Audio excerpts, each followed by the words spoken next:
We need prophets to light our darkness.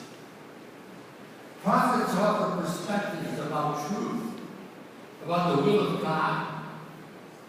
And they challenge us to connect our lives to the vision of faith that we profess. You know, some prophets are like campfires. They shed a little light for a small part of the way.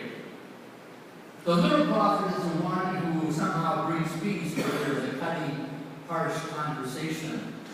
Bring a word challenging, lingering prejudice, resentment. Wherever there is a little light, reflecting Jesus with kindness and gentleness. And then there are lighthouses, beacons, guiding many in the foggy and stormy seas of life. I want to tell you about a prophet who influenced my life greatly. His name was Father Dan Cantwell, and I first met him in July of 1944 on entering St. Mary of the Lake Seminary. He was only about 10 years older than us. He was frail and balding and short and bespectacled, and we thought that he'd fall over at any moment. He was not an imposing figure. Now, Dan taught liturgy and sociology, and he had a passionate love for truth. And so in our sociology class, he would separate us into small groups, each one giving a project to research. Maybe it was the TVA, or Social Security, or the VFW, whatever. And then each group would share their research with the whole class.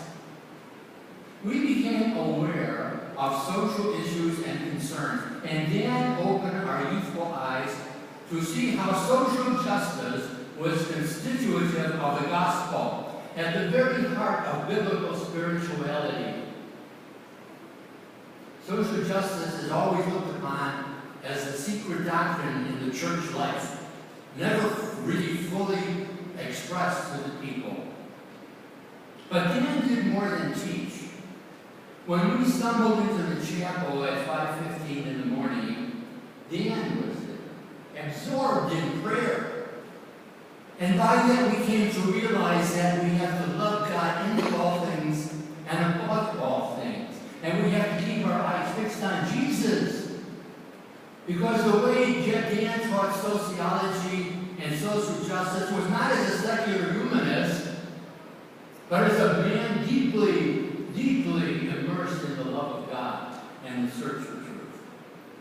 And in the harsh, authority-dominated, competitive seminary setting, Dan exuded peace and gentleness and tentativity. He prefaced most of his conclusions with, well, it seems to me. How refreshing in a culture of so many easy certitudes.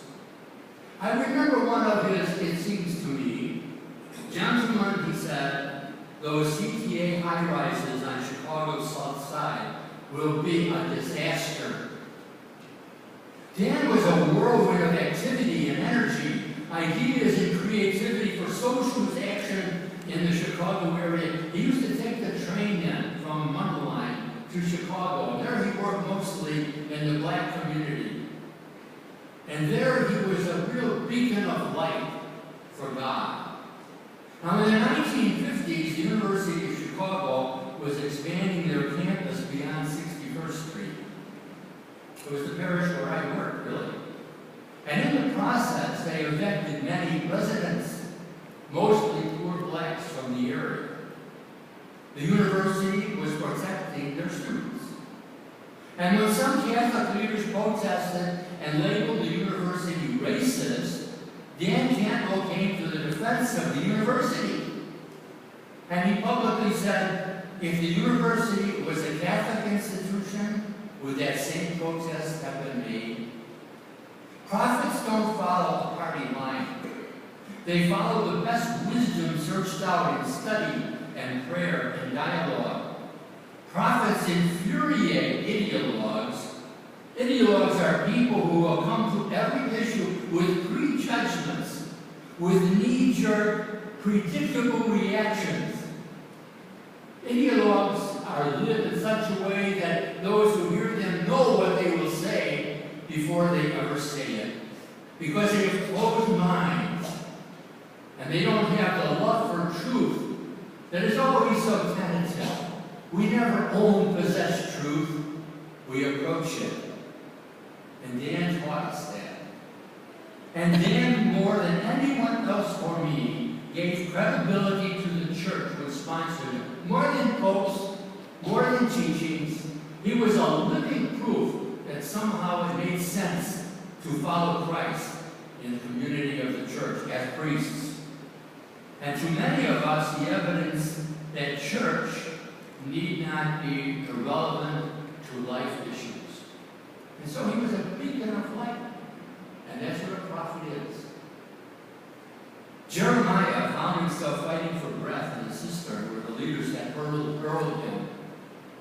This man, they said, is not seeking the welfare of the people. And by the people, they meant, of course, themselves, the powerful, the privileged. And so it is often done. A liturgy of prophets surface in the life of the world. Martin Luther King called a communist, Mandela in South Africa a terrorist, yet ironically committed to nonviolence in the way of Gandhi. Archbishop Romero, chosen because he was safe, and he wouldn't rock the boat to be as an archbishop in El Salvador. But so slowly he was led by faith to defend the peasants, incurring the hatred of the landowning class, and following him the Jesuit priests and the women in Central America, martyred, caused subversives even by our own State Department, called communists, the wild, courageous, and self-giving disciples of Jesus. You know, we have a prophet in our own midst, Father Michael Flager. He might be an embarrassment to authority, whether civil or religious, and he sometimes upsets people, maybe sometimes legitimately, but he has a life-giving presence to so many, in so many ways, on the south side of Chicago. There are many other light bearers, beacons of truth and care, people who service and address issues that are important in society, like abortion, like capital punishment, like medical care for all, of compassion beyond law for illegal immigrants. Such people are mocked, are do-gooders, are unrealistic. It takes time for their life signals to be caught and followed. You know, our prejudices and our priorities, the status quo, our regarding what is mine, are so often opposed to gospel values, which are for all. And so this morning, we pray for wisdom and courage and open minds and a spirit of self-giving, that we listen to the many prophets who are around us, leading us from darkness to light.